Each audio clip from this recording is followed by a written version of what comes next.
For longtime RPG adventurers, The Elder Scrolls Online's Morrowind expansion exudes nostalgia out of every pixel. And while Morrowind brings a new class and new PvP modes to ESO, it's the region of Vardenfell that makes the lasting impression.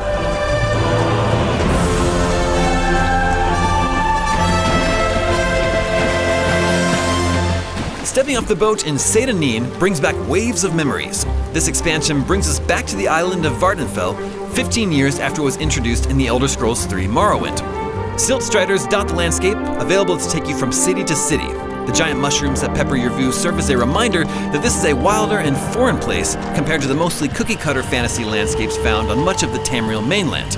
It's different in some ways. The Ashlands are smaller thanks to a dormant volcano, and the ziggurat city of Vivec is still under construction. But Vardenfell has never looked better. The quest writing in Morrowind is really well done. Standouts include helping House Redoran find its long-lost daughter, and freeing helpless souls from oppression after they'd been forced into slavery on trumped-up charges. These quests evoke a sense that what you're doing matters to the world, making your actions and decisions all the more important and creating a sense of accomplishment.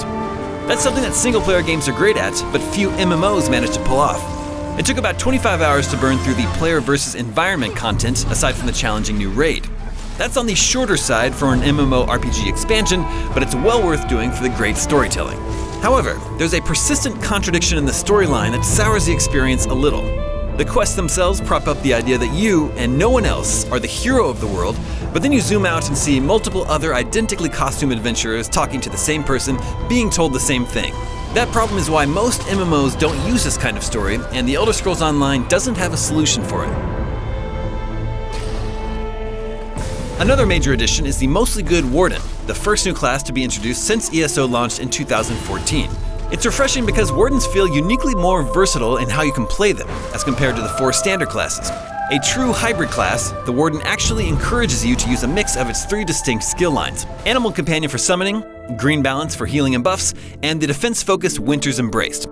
In the end though, the centerpiece ultimate skill, the Bear Companion, is a big disappointment. You can guide your furry friend to a target with a heavy attack, but other than that, it kind of does its own thing. If you're spending a precious ultimate skill slot on an ability, you should have more direct control.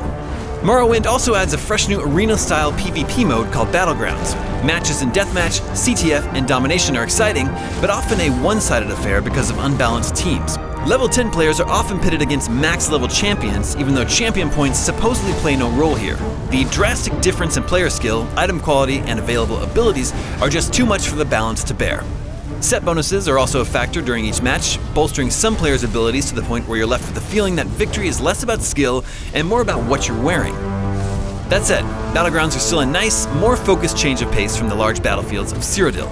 Somebody pick up the relic! Returning to the exotic fantasy region of Vardenfell is the highlight of The Elder Scrolls Online Morrowind. The new Warden class is also great outside of a disappointing signature ultimate ability, and the Battlegrounds PvP is a refreshing change when the team balancing happens to work out. For more on The Elder Scrolls, check out our reviews of Skyrim Special Edition and The Elder Scrolls Legends.